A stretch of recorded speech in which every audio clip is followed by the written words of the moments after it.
For today's video mga ka-fishy, kahit maulan ay biyabiyahe tayo ng Osami City kasi meron kaming i-raid na fish facility at papanindigan ko na lang talaga na ako ang fish keeper ng gala kahit umuulan.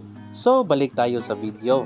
So ito na, medyo malamig talagang panahon kaya huminto ako dito sa 7-Eleven sa Aluran. Sobrang lamig talaga ng panahon ka-fishy kaya need ko talaga uminom ng mainit.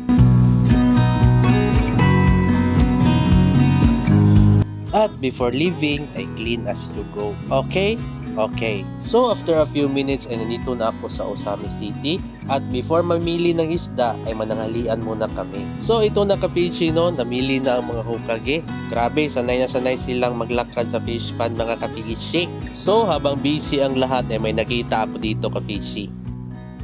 Zoom natin para makita. Ayun! Ngiting tagumpay si boss. So yun lang for this video. Peace out.